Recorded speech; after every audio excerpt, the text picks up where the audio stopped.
Hello, everybody out there in virtual land.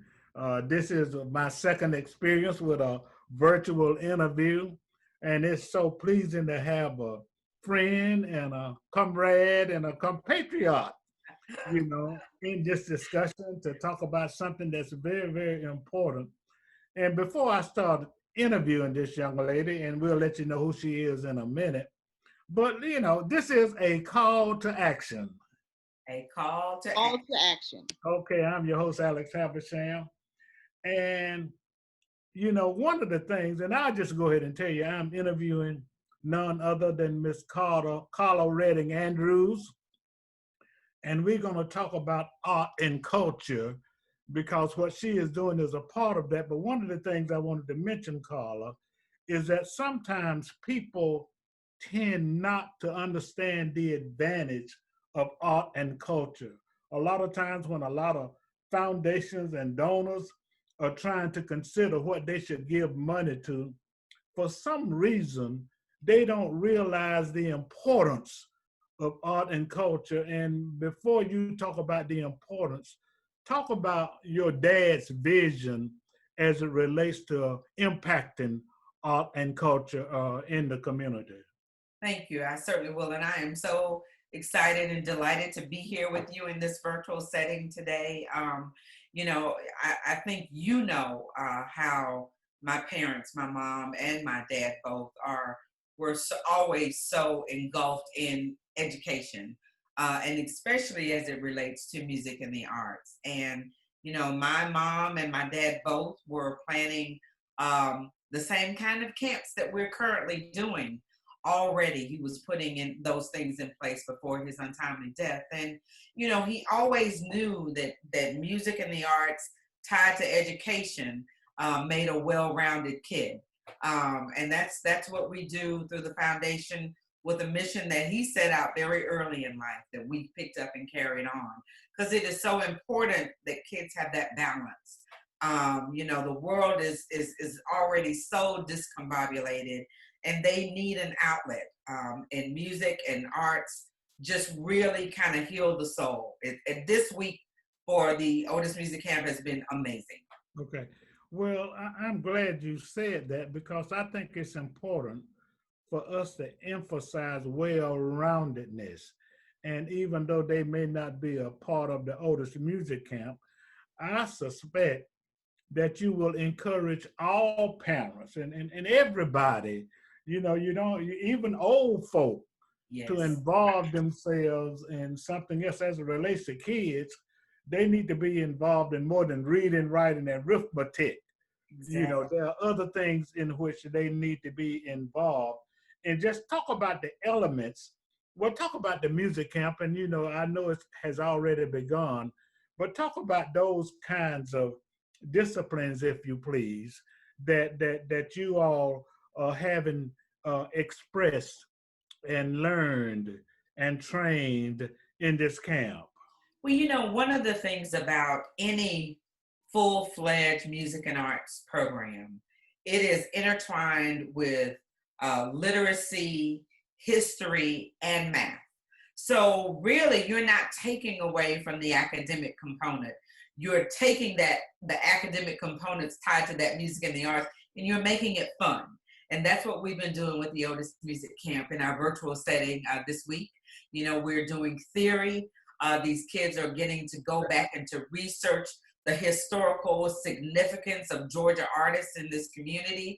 And then they're creating these wonderful podcasts on the kids, as well as they are able to put their lyrics on paper and express themselves. What we've done this year is we've tied the songwriting task to three themes. And one is ban hate, the other is love all over the world, and the other is empowerment. And that is what the kids have been tasked to write their songs on. There are Wow. collaborations and there are some individual songs, but we've got about 13 songs that are absolutely amazing. Wow. Wow. Now, just let's talk about it a little bit historically. How long has it been done? How many kids have been impacted? And I've had the pleasure of going to some of your recitals, for want of a better word. And it's just absolutely amazing to see how talented these kids are. But I want you to talk specifically, uh, amongst other things, about, I think you had a young man who was autistic Yes. in your program. And Yes. I think that speaks of the advantage and the power, because one would not even imagine that. I think he did James Brown or whoever he did. I just remember Right.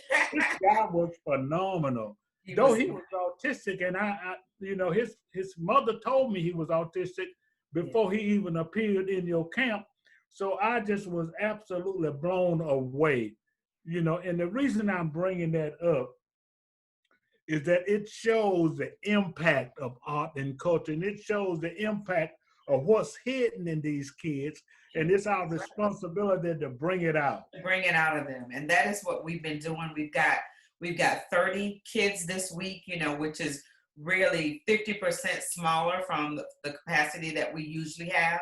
We usually have about 75 kids at our physical camp, but going and moving into this virtual platform, we wanted to make sure that we were able to touch the kids and touch them properly, so we cut it back to a maximum of 30 kids. And actually, that individual you were talking about is a member of our music camp right now, Right. sitting in front of his computer and working with his coaches every single day, writing, doing music theory, just learning so much. We have guest presenters that come in every single day and talk to the kids. And on Monday was the songwriting masterclass. And James Gregory, he does not mind. His parents don't mind if I mention his name. He asked the most intelligent questions about song structure and songwriting techniques and how to put songs together. And the individual who did the presentation, the masterclass, specifically said, I want to work with him individually. I want to work with him one-on-one. Right. I understand what this music and this program is doing for his autism, and I want to help him. So that's what you get, and that's what warms my heart, that when we're able to put together programs like this that impacts a child who you would think that they wouldn't even be able to sit in front of a computer Wow. for 6 Wow. hours. And he's doing it and just enjoying himself so much. So we've got about 30 kids, and we've got 15 coaches. And it breaks out into genres. And of course, like I said, we do masterclass presentations. Today we have the legendary musicians from the Black Pumas group are going to speak to the kids. We've had great entertainers just come in and say, let us speak to the kids and let us to talk about the industry, and let us inspire them that if they don't want to be a musician, just do something to better the world. Do something in music and arts to better the world. Well, the moral of that story, and I think it's missed a lot in parenting and in education. The moral of the story is that everybody has a button. Exactly. And this button tends to motivate them and to inspire them. And the reason I think it's important is that oftentimes, because I know you're not just interested in these 15 kids or 30 Oh, kids, you're absolutely interested not. in the holistic approach. Yes. And part of your intention, I believe, without asking you, is the impact art and culture and entertainment, not only through the camp, because I know you wish that you could have every kid in the community in your. Every kid in the But, community. but I think that what you're doing reflects on the fact that when you're trying to impact and influence young people, you've got to understand that they all are interested in something that's positive. Exactly. That's So we right. have to keep observing, and that's what you're doing, because you got 15 different coaches. Now, talk about some of the areas. I know you got music and song, but talk about, I've seen them playing violins. Talk Yes. about some of the Yeah. areas Well, in which well, they. we've decided what we're going to do is take this camp a step further and pull out elements of interest for the kids. Yeah. There's entertainment law that they're interested in, the power of social media.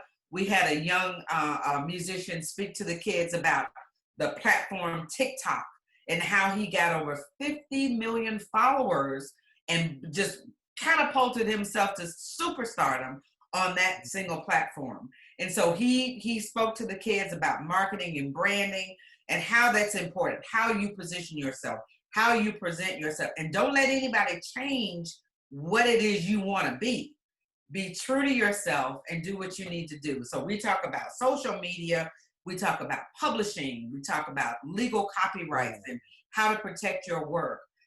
We talk about collaborations. You know, if you're going to collaborate with me, what's my share of the song? How do we get paid? So we teach them all of these. But we even teach right now, one of the other challenges that they have is to create their own digital press kit for themselves. You've got to create your platform of what's going to sell you to me that to make me want to invest in you as an artist. So they're putting together their press kits, they're writing these songs, and then we have a panel of people from the industry who are going to judge these press kits and as well as the best songs. So they get prizes, and they're just, these kids are just amazing. They're unbelievable, the things. We didn't think, Alex, that we were going to be able to pull this off in this virtual platform. But it has been absolutely amazing. We thought, oh, the kids are going to be bored. They're sitting at the computer all day. No way. They're communicating. They're interacting. They're chatting with each other, chatting with their coaches. They even want to work after hours. We found this great platform called Soundtrap, where we allow the students to have access to a home recording studio for a whole year. So with your admission to camp, you get access to a home recording studio for a whole year to work and record and do whatever you want to do. That's absolutely amazing. And I cannot overemphasize the fact that this is true not only for those young people in the music camp. And what I'm trying to do, Karla, and I'm sure you will hold my hand in this, I'm trying to emphasize to the community how we can influence and impact our young people and motivate them and steer them in a direction that will be positive. And I think that if in fact we could make the community more familiar with the power and the impact and the necessity of art and culture and move it beyond the Otis Redding music camp. Absolutely. You know, because there are other young people, and I think it's incumbent upon the parents and the community leaders and youth organizations to understand that these kids have a button. They do. And that's why they are so attentive and so relevant. Because they're so interested in it. And if you can find that one niche in a kid, whether it be music or arts or just writing literacy, you know, spoken word, or whether it's just, you know, drawing. Sports, whatever it is. Whatever it is, if you find that one niche and you find that they're committed to it and that we as a community provide them access to these things, I really think we would have we would, first of all, have a stronger community, and our kids would be engaged in something other than something productive, other than something that's not productive. All of the negativity. Exactly. Other than this young man and who, you know, we've talked about, talk a little bit more about some success stories, because I know you know, I was getting goosebumps, but now you're going to get goosebumps talking about how successful you know, there's an old saying that says the proof is in the pudding. Absolutely. You know, so talk about the pudding, and, you know, just even if you don't want to name names, and you can. Absolutely. You know, we have 6 graduates this year. One of our coaches who went through our program as a camper, who has now come back as a coach, graduated from college in 3 years with a music major, and is now going back to school to get a master's in biology to become a doctor. So think about how music and science has balanced his brain. And we're so proud of him, so proud of him. We've got another young man who just graduated from the Berklee School of Music. Wow. All of these people just, they're doing great things. And the one thing that's so important, Alex, is obviously what we gave to them to get their start was worthwhile because they always come back. They always come back to be a part of the camp as a coach. They come back to work with the kids and inspire them. This is what happened to me when I was a camper, and now I'm over here. So, to be able to have them to come back and say, we are committed to this program for as long as you want to do it. And I couldn't ask for a better team. I could not ask for a better team. Speaking of team, talk about the process. I know that it takes a lot of organization and a lot of volunteers, but talk about the process of how you put together with individuals, with technology, and all of the things that are important to really have a successful camp and the kind of camp that really impact young people to the participants to the extent that they can't wait to go and get better and come Come back. back. That's right. Well, what it takes is vision. We don't put any blinders on ourselves. We dream big dreams, and we sit down and we plot with the 30 plus team members of coaches and volunteers, and we say, this is how we want to do it. We want to bring in this celebrity. Can we get this celebrity? And we're like, no, we can't get him. And somebody was like, well, sure you can. You've got a board member that knows so-and-so, and they know so-and-so. So, it's a collaborative effort that we work on. After this camp ends on Friday, we'll already start planning for the next camp. Right. We've already started planning for continual summer programs that'll go right on into September so we can keep our kids busy. And luckily, just to have a team that's willing to devote their time to doing it, that's what it takes. And the kids give us input on what they like. What we pay attention to what they don't like, and we don't push it on them. But there's not much in the program that they don't like. They love the podcast. They love the press kits. Most importantly, that they love the songwriting and being able to express themselves on paper. Yeah. This is a call to action. A call to action. I'm your host, Alex Haversham, interviewing Miss Karla Redding Andrews. One time when I interviewed her, I tried to sing Dock of the Bay. She told me stop chopping up my daddy's song, but she, of course, is the daughter of the late Otis Redding, who had a vision to impact the community with young people through art and culture. And then I'm sure he's looking down on us very proudly. And I know your mother, Mrs. Elma, is very proud of it. But I'm sure that all of this success, and I heard you mention a board member, would not be possible without, phenomenal support through the community from both corporations and board members. Talk a little bit about that. So, we've been very blessed. And I think, what we've done is we have a proven track record of doing exactly what we say we're going to do. So when people, organizations like the Community Foundation, the Griffith Family Foundation, the Knight Foundation, even individuals who contribute, they know that when they put their support behind us, it's going to be a truly successful program. We don't have to do anything, and where I got that from. My mom has been always in my ear. If you're not going to do it right, don't do it at all. Right. And so, for over 13 years now, we've been doing this Otis Music Camp. And this one we called Otis Music Camp, the Virtual Experience 2.0, because this is our first time being virtual. But we're not going to let this stop. Now, we're going to take this virtual platform and not only impact our community, but we're going to take it around the world. So we'll be able to connect with kids in Japan and New Orleans and Atlanta and all of these other communities while we still maintain our focus right here at home.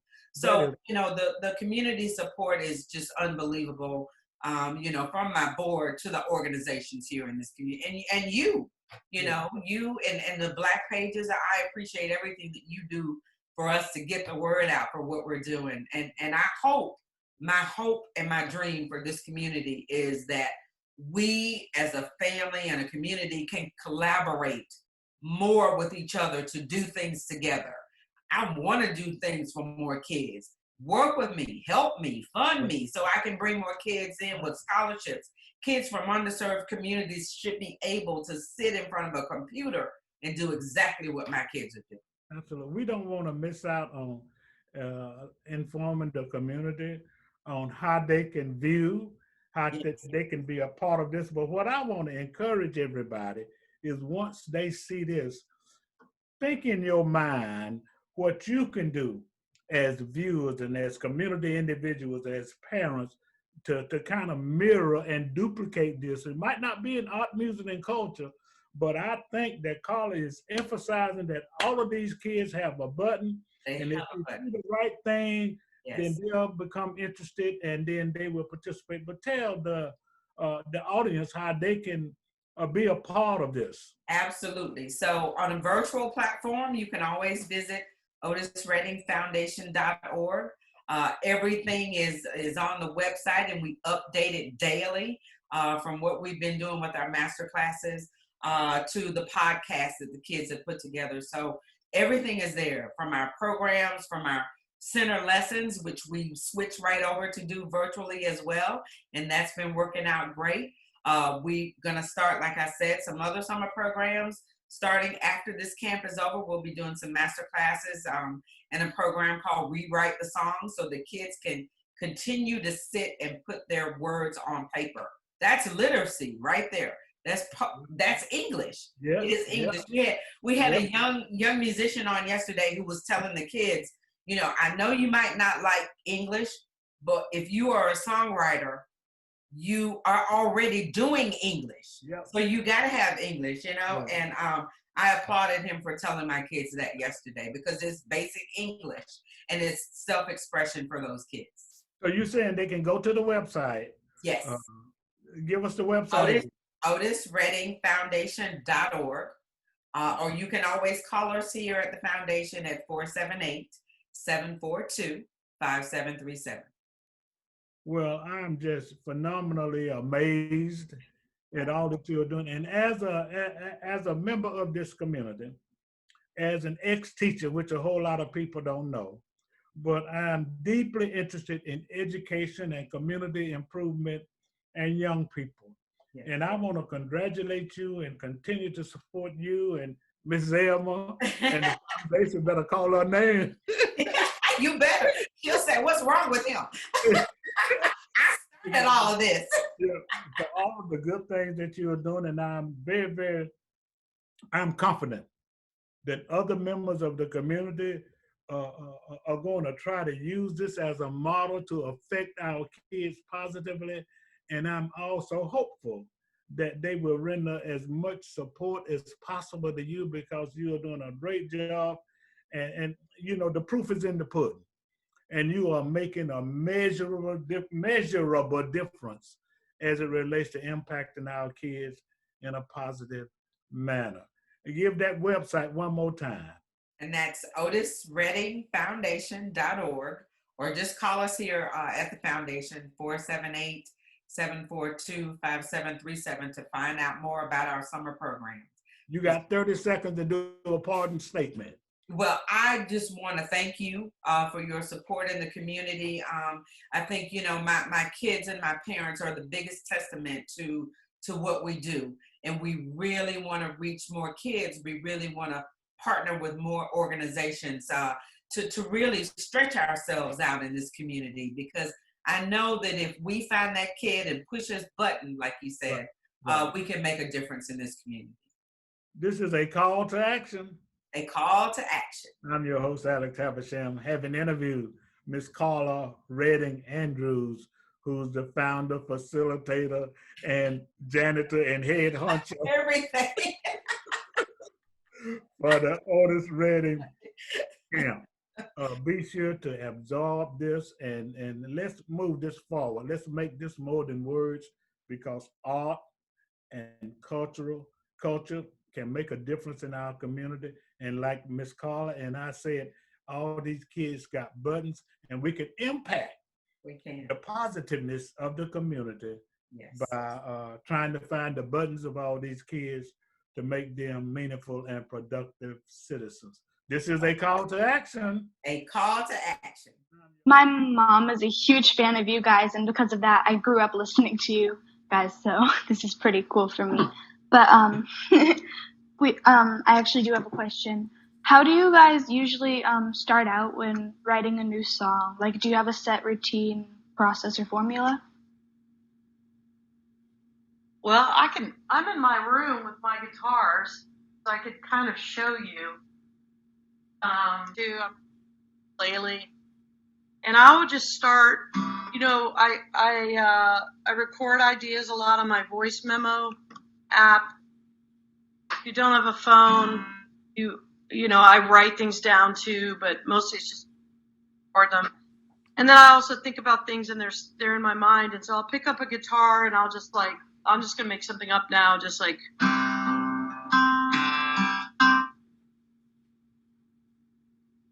I think the main thing that I want to know is, like, my name is DKOMX, and it stands for DK over music, because I want to represent that I DJ and I rap. Like, how did you differentiate between the two, and did you ever struggle differentiating between the two?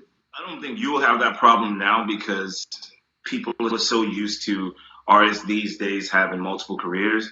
So for me, it was kind of it was difficult to break through as a DJ because everyone kept saying, "Hey, that's the old school rapper. That's the rapper." Like I said in the story in the early 2000s, and getting people to see me as this DJ and not the rapper, it took some time. It took time and it took work.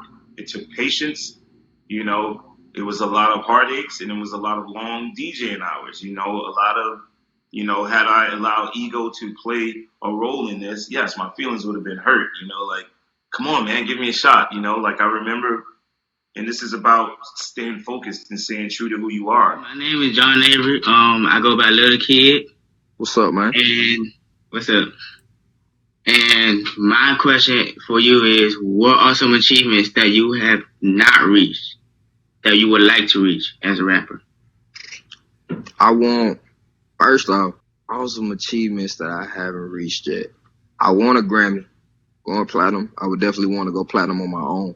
Man, I think that might be the only two accolades for real, because, like, people ask me what I be wanting out of all of this a lot. And I think at the end of the day, it's real cliche, but I just want to be happy at the end. But I was wondering, of those alternative artists and other artists you discovered in college, who would you say are your biggest inspiration? Of the new artists, James Blake was one of the first ones I discovered, and his stuff is so innovative. Of course, Frank Ocean, Leanne LaHavas. I don't know if you know her. She's an incredible songwriter from the UK. A lot of UK R&B I found incorporates the genre called grime, and it is this like underground hip hop meets. It's so weird, but I discovered grime music, and that was a huge inspiration for me as well.